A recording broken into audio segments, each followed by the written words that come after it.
Allez, c'est la troisième et dernière partie de l'émission. Encore un sujet dont on va parler. Oui, coup de tonnerre à Londres.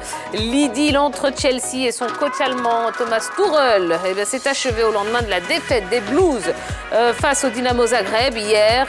Comme l'entraîneur de Leipzig, Domenico Tedesco, son confrère allemand n'a pas pu résister à la première journée de Ligue des Champions. On est là pour en parler ensemble et évidemment, ça fait l'objet de la question LGT. Donc on va ouvrir tout de suite le téléphone, 27 21 59 93 99. Chelsea a-t-il eu raison de limoger Thomas Tuchel? Eh bien, n'hésitez pas, appelez-nous pour nous dire ce que vous en pensez. Voilà, alors messieurs, c'est vrai que le monde sportif est encore sous le choc, j'ai envie de dire, du limogeage de Thomas Tuchel. Est-ce que vous êtes aussi étonné quand même de son limogeage? Moi, je suis choqué. Parce que c'est un peu précoce. Voilà. On connaît ce qu'il a fait à Chelsea. Je connais un peu son parcours. Il a commencé en tant que formateur à Stuttgart. Après, il est parti comme coordinateur à Augsburg. Après, en 2009, il prend Mayence. Pendant 5 années, il montre ses preuves sur le plan européen. Ici, à Dortmund, 2015-2017, PSG.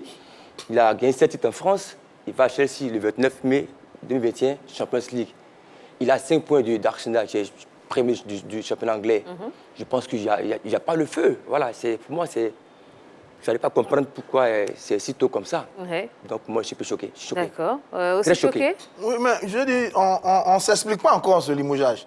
On cherche encore, on tourne encore, on n'arrive pas à comprendre quand même ce limogeage. Mais c'est vraiment surprenant. C'est vraiment surprenant parce que, bon, c'est la tragédie des entraîneurs. C'est malheureusement eux qui payent toujours les mauvais résultats. Mais mauvais résultats, il n'y a pas un drame du côté de Chelsea en ce moment. Et on n'a même pas, on a encore en souvenir les résultats frais qu'il a eu avec cette équipe de Chelsea. On en parlera là. Donc j'avoue qu'on est tous un peu surpris. On apprend aujourd'hui qu'il a été limogé. Ça ne s'explique pas.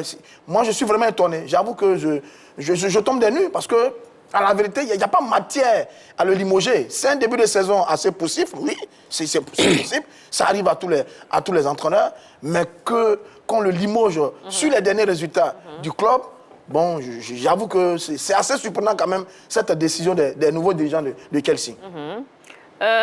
Est-ce que vous avez des explications éventuellement à donner concernant son limogeage assez précoce quand même? Vous savez, si on était dans la rue, vous allez interroger un jeune, il vous dira Chelsea s'est oublié, de manière terre à terre. Parce que les mots manquent en fait pour expliquer cette décision des dirigeants de Chelsea. Peut-être qu'ils le savent, peut-être qu'ils avaient préparé l'arrivée d'un autre entraîneur qu'ils souhaitaient pour conduire leur projet, parce que certains en sont sortis automatiquement après le départ de Thomas Tuchel. Mais Thomas Tuchel, en chiffres, c'est 64% de victoires avec Chelsea. 100 matchs joués, 64 victoires. Combien est-ce qu'on peut se séparer d'un entraîneur qui n'a connu que 16 défaites avec un club? À l'issue de la première journée de la Champions League, quand on regarde déjà cette première journée, on a vu, à l'issue de cette journée, même de ce mercredi, des cadors et non des moindres qui se sont inclinés. Bien sûr. Est-ce pour autant qu'automatiquement on va les libérer? Non. Il y a une situation qui s'est produite du côté de Zagreb. On analyse à froid, on regarde dans la semaine. Il n'a jamais eu confiance à l'entraîneur qu'il a trouvé en place quand il est venu. Il avait déjà d'autres projets en tête et donc il attendait la moindre faille pour pouvoir le libérer. Parce qu'on ne va pas me dire que le nouveau président de Chelsea ne connaît pas en football ou en sport. Il n'y a un résultat sportif. Ça, je dis non, puisqu'ils sont déjà propriétaires de certaines franchises. Donc c'est surprenant ce qu'ils ont eu à prendre comme décision. On verra ce que cela va donner par là. D'accord. Allez, c'est le retour de M. Akebo, de Yopougon. Rebonsoir, M. Akebo. Oui, rebonsoir, Akia. D'accord. Allez, M. Akebo, est-ce que Chelsea a eu raison de limoger Thomas Tuchel? Je pense que bon, tout à l'heure, comme on appelle, le panéliste a dit qu'il s'y connaît en matière de football parce qu'ils ont d'autres franchises. Moi, quand un président de club, quand un président prend une telle décision, personnellement, j'ai l'impression qu'il ne connaît rien au football. Moi, j'ai l'impression qu'il ne connaît rien au football. On dit, Maestro est là. Tout le monde sait comment Abramovich a souffert pour avoir cette Champions League. Ce n'est pas sur un coup de tonnerre. Je pense que tout le monde sait que c'est près de 12 ans. Et les chiffres, ceux qui connaissent bien les chiffres, c'est plusieurs milliards que Abramovich a dépensé pour avoir la Champions League. Je pense qu'aujourd'hui, nous qui sommes observateurs, nous ne sommes qu'en début de saison. Je pense qu'aujourd'hui, comme si vraiment ici qu'on est en football, on nous juge vraiment un entraîneur qu'à la fin de la saison. On ne juge un entraîneur qu'à la fin de la saison. On fait le point, le bilan, tout à la fin de la saison. Je pense qu'aujourd'hui, comme on appelle le Madrilène à côté de vous, on se souvient l'année passée, Chérif Terrassol a battu, comme on appelle, le Real en première journée, mais au soir de la finale, on sait qui a remporté la Champions League. Donc, je pense que cette défaite des Zagreb, il n'y avait pas le feu à la demeure. Je pense qu'il n'y avait vraiment pas le feu à la demeure, parce que par expérience, au moins personnellement, en tant qu'observateur, au moins toujours je juge à la fin de la saison qui a fait quoi, qui a fait quoi. Donc, je pense que, pour ma part, je pense que personnellement, peut-être ici, je ne connais rien en matière de football. Peut-être que Jean-Philippe l'a dit qu'il a d'autres franchises, mais moi, personnellement, je trouve qu'il ne connaît rien vraiment en matière de football. En tout cas, moi, c'est mon jugement. D'accord. Merci beaucoup. D'accord, merci. Bonne soirée, monsieur Akebo. D'accord. Oui, les explications. Sur la raison, la seule qu'on a, c'est peut-être les derniers mauvais résultats. Ils ont été battus par Lille en championnat 3-0. Ensuite, 10 jours après, ils ont perdu face à Southampton, 2-1. Et ils viennent de perdre face au Dynamo de Zagreb, 1-0. Première journée, phase de poule de la Ligue des Champions. Mais c'est tout. En ce moment, ils sont sixième. Voilà, ils sont sixième. Ils sont sixième de la Première Ligue. Il n'y a même pas de problème. La Première Ligue cette année, Liverpool commence très mal. Manchester United a très mal commencé et est en train de se relancer. Il y a deux équipes qui brillent en ce moment au niveau de la Première Ligue. C'est Arsenal qui vient de perdre contre Manchester et Manchester City. Donc, je ne sais pas pourquoi est-ce qu'on le limoge. Parce qu'on oublie très vite quand même. On oublie très vite. Il y a un an, il gagnait la Ligue des Champions. Il y a un an, il gagnait la Coupe du Monde des clubs. Il a terminé 3e de la Première Ligue en 2021, 4e en 2020. Là, il perd 3 matchs. On le limoge. Bon, je ne sais pas qu'est-ce qu'ils cherchent, les dirigeants de Chelsea. Qu'est-ce qu'ils veulent faire? Vous pensez qu'il y a quelque chose derrière ça? Je ne sais pas. Il y a peut-être moi, franchement, il y a peut-être un problème inconnu. Il y a peut-être... mais vraiment, sur la base des résultats qui sont là, on doit le limoger. D'accord. Moi, franchement, vous pensez qu'il y a quelque chose, pose des questions. Okora? Quand je prends l'English Premier League, nous sommes à la 6e journée. Oui. Il a 5 points d'Arsenal qui est premier. Il a 4 points de City, à 3 points de Liverpool. Il perd un premier match en Champions League. Il y a un problème. Il a dit tout à l'heure, Jean-Philippe. Aujourd'hui, le club appartient à des franchises, pas à des passionnés de football. C'est dommage. Et voilà, c'est dommage pour Chelsea. Il a fait du bon boulot là-bas et malheureusement, il part comme ça. Voilà, c'est un peu décevant. Bon, est-ce qu'on peut peut-être penser ou imaginer que c'était également une façon pour les nouveaux propriétaires du club, justement de marquer vraiment leur rupture avec l'ère Abramovich? C'est ce que je dis. Je dis quand un président se comporte comme ça, si on regarde un peu de plus près, on verra que dès son arrivée, il n'était pas pour l'entraîneur qui était là. Mais il avait un contrat. Et on sait que généralement, les contrats sont liés aux performances. Vous libérez un entraîneur qui est assez performant, après, ça va... Non seulement vis-à-vis des supporters, ça risque de mal se passer. Ensuite, pour les dédommagements, il est en position de force. Là, il peut arguer que sur certains objectifs qui lui sont assignés, peut-être ça ne va pas. Il peut tout simplement demander à impulser un changement. Mais il est clair que le nouveau président de Chelsea semblait, je dis bien semblait, ne pas porter Tourelle en cœur pour pouvoir prendre une telle décision. Maintenant, moi je suis entraîneur de renommée internationale. Je vois déjà qu'un nouvel homme arrive à la tête du Chelsea. Au bout de 3 défaites, c'est permettre de libérer un entraîneur comme Tourelle.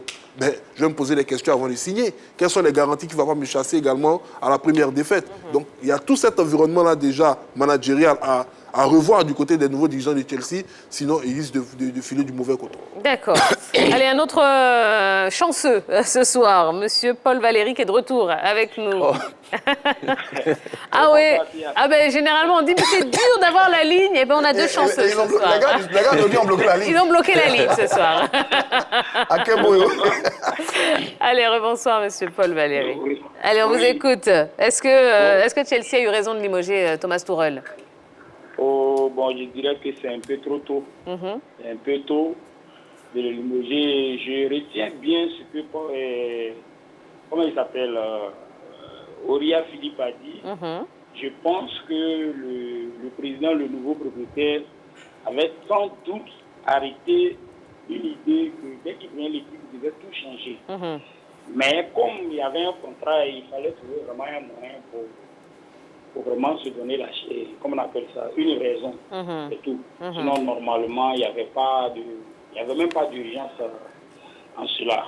Donc, c'est pas normal, Je pense que c'est vrai qu'au football, voit beaucoup de choses. Comme on le dit, le métier d'entraîneur paraît un peu très ingrat. Très ingrat. Bon, donc, Ah ben oui. Quand ça marche, c'est grâce aux joueurs. Quand ça marche pas, voilà. c'est de la faute à l'entraîneur. Voilà. C'est vraiment dommage pour lui. Mais bon, ainsi va le milieu du foot. Oui. Puisque c'est une affaire de business et chacun sait ce qu'il est venu chercher. Absolument. Donc, en fonction, ils orientent les différentes idées. Donc, je pense que c'est ça. D'accord. Donc, voilà. Eh ben, merci beaucoup. Et bonne soirée à vous. À vous aussi, Monsieur Paul Valéry. Merci. Thomas Tuchel peut-il rebondir? Bien sûr, parce que voilà, on connaît son parcours. Moi, j'ai beaucoup suivi, depuis l'Allemagne, à Mayence, à Dortmund, au PSG, à Chelsea, voilà. Du PSG, il va à Chelsea, 29 mai 2021, la suite, on la connaît. Il remporte la Champions League. Oui. Et là, en ce moment, on se pose des questions. On cherche un prétexte pour que les partis, même s'ils viennent sur la coupole d'Abramovich, les patrons actuels doivent penser l'intérêt du club. Pour moi, c'est ce qui est le plus important dans un club. Qu'est-ce que nous apporte de plus en tant qu'entraîneur? Même s'il vient sur l'air Abramovich, c'est de souvent, mais je pense que c'est un entraîneur qui a fait ses preuves. Oui. Et on verra bien bientôt. Il y aura un grand club. C'est sûr, à 100% pour moi. D'accord. Parfois il est viré dans des conditions assez bizarres quand même. Je sais où vous voulez en venir. Hein? Paris Saint-Germain, oui, évidemment. Il est viré Ouais. du Paris Saint-Germain 4 mois après avoir joué la finale de la Ligue des Champions. 4 mois après seulement. Ouais. Après, plus rien du côté du Paris Saint-Germain. Ensuite, il est viré de Chelsea 1 an après avoir gagné la Ligue des Champions et gagné la Coupe du Monde des clubs. Il est viré pour des raisons qui ne sont pas évidentes, à mon avis. Donc, il est un peu habitué à ça. Mais c'est un formidable technicien qui va évidemment mais rebondit très très vite. Il a fait des merveilles à Dortmund, il a fait des merveilles avec le Paris Saint-Germain, il a fait des merveilles avec l'équipe de Chelsea.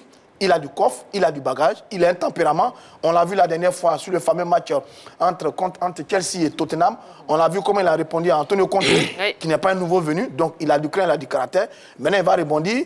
Et puis après on verra qui a raison entre lui et les actuels dirigeants de Chelsea. Est-ce que la nouvelle politique mise en place, ou bien qui est en train de se mettre en place avec les nouveaux dirigeants, va porter ses fruits, comme ça a été le cas avec Abramovich qui est parti? Parce que je rappelle quand même qu'ils ont investi un peu plus de 300 millions d'euros par rapport aux recrues cette saison. Il est au cœur des recrues. On estime que quand vous recrutez, vous devez gagner. Si les résultats ne viennent pas, vous partez. Bon, nous, on estime que c'est trop tôt.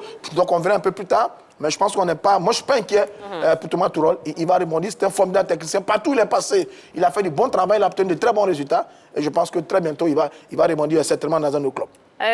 Vous pensez que... Qui va le remplacer? Du côté du banc de touche de Chelsea. Ben, certains ont été avancés. Mauricio Pochettino, Graham Potter. Ouais, Graham Potter de Brighton. Ouais, de Brighton, je pense que ce sont les noms qui reviennent le plus souvent. De toute façon, il n'y a pas, je dirais, la marge des grands techniciens disponibles pour l'instant est assez faible. Voilà, donc je pense que ce sera dans ces eaux-là où peut-être que l'entraîneur va nous faire sortir un petit lapin de son chapeau, le président plutôt du Chelsea nous fait sortir un petit lapin de son chapeau. Mais j'étais plus en train de cogiter sur l'endroit où Tourelle pourrait atterrir plutôt que sur celui qui allait voilà, prendre sa succession. Là, je notais comme ça que déjà, il y a Leicester, où se trouve notre ami Kolo Touré, dans Brendan Rodgers dans les difficultés. On a également Leipzig qui, de manière instantanée, également a libéré son entraîneur. Et on sait qu'ils ont les moyens financiers de pouvoir bâtir un projet avec un entraîneur comme Thomas Tuchel. Est-ce qu'il aura l'envie de retourner en Allemagne, faire une infidélité à Dortmund, ou bien va se donner un petit temps, peut-être de repos, en attendant, en guettant du côté de Dortmund, si ça se passe mal avec le sélectionneur, l'entraîneur actuel, et prendre sa place? Bon, il y a toutes ces possibilités-là qui s'offrent à lui. Il y a Everton également de notre ami Frank Lampard qui commence à gagner, mais pour l'instant, on sent que c'est poussif. Donc, il y a beaucoup de possibilités qui vont s'offrir à lui. Je pense qu'il va peut-être patienter, attendre jusqu'à la fin de la Coupe du Monde. Un petit break. Voilà, et on va voir quels sont les bons projets qui vont s'offrir à lui avant de rebondir. Voilà, mais une chose est sûre, c'est un excellent entraîneur, un très grand technicien qui se retrouve encore sur le marché. Si le nom pour le remplacer, oui, j'ai vu Pochettino, qui fait partie du Paris Saint-Germain, l'entraîneur de Brighton, Graham Potter, qui est vraiment peut-être le favori. J'ai entendu Zinedine Zidane. Plus loin, Joachim Löw, qui est un peu libre du côté de l'Allemagne, Raphaël Benitez, qu'on ne voit pas beaucoup, Villas-Boas, etc. Donc, il y a du monde pour le remplacer. Il y a un peu de fantaisie aussi. Ouais. Bon, maintenant, on attend la trouvaille des dirigeants qui l'ont fait partie. On va voir, ça nous permet de juger de ce qu'ils veulent vraiment. Est-ce qu'ils vont le remplacer par un technicien plus réputés que lui ou aller chercher... Il y en a qui? Bon, Combien? on attend de voir. Voilà. Aujourd'hui, quand tu compares Tourelle et Pochettino sur le plan palmarès, Non, c'est pas possible. Voilà pourquoi je dis, à un moment donné, il dit, ça Tourelle, passe pas dans ma tête. S'il ne veut pas chercher... Benitez, lui, Non, il est démodé d'aujourd'hui du football moderne. Donc, c'est dommage. S'ils ne vont pas Chelsea. chercher peut-être un très ancien entraîneur qui est peut-être comme le Ben avait fait un moment avec Jupp Heynckes, ces gens d'entraîneurs comme Gus Hiddink et autres, si c'est au niveau de la jeune génération, je ne vois pas qui est au-dessus de Tourelle aujourd'hui. Ouais. Voilà, mais je parlais des programmes d'extension de Tourelle, j'ai oublié de citer le FC Séville parce que peut-être qu'il aura l'envie d'aller en Espagne un peu titiller Pas mauvais. Ancelotti. Voilà, ça pourrait être une piste Bonne également. option, ça. D'accord. C'est mon club en plus, hein, c'est lui. Ouais. Eh bien, très bien. Est-ce que j'ai le temps de donner les résultats de la soirée Ligue des Champions? Allez, 30 secondes. Tottenham-Marseille, donc 2-0 pour Tottenham. Le Sporting Portugal a 3-0 face à l'Eintracht Francfort. L'Ajax Amsterdam a battu les Glasgow Rangers 4-0. Naples a atomisé Liverpool 4-1. L'Atlético Madrid s'est imposé 2-1 face au FC Porto. Le Club Bruges a gagné 1-0 face au Bayer Leverkusen. Le FC Barcelone 5-1 face à Victoria Plzen. Et puis l'Inter Milan s'est incliné 2-0 face au Bayern Munich. Et puis c'est tout. But de Kessié. Oui, c'est but de Kessié. On en reparlera demain. Et le jeune Silla de Bruges a À la marqué. 13e minute, un but de Kessié. Voilà, et le jeune À la Silla de 13e, Bruges, le oui. défenseur de Bruges ivoirien a marqué également. Exactement. Et puis j'attends de voir comment la presse française va expliquer la défaite de Marseille. Parce qu'elle nous a fait croire que Marseille pourrait gagner. Oh, bon, allez, merci. Ça y est, c'est la fin de ce numéro. Merci d'avoir passé cette soirée en notre compagnie. Merci la team. Et Merci à vous. revenez avec des belles vestes comme ça. Hein, c'est bien ça. Aigle. En partage, beaucoup de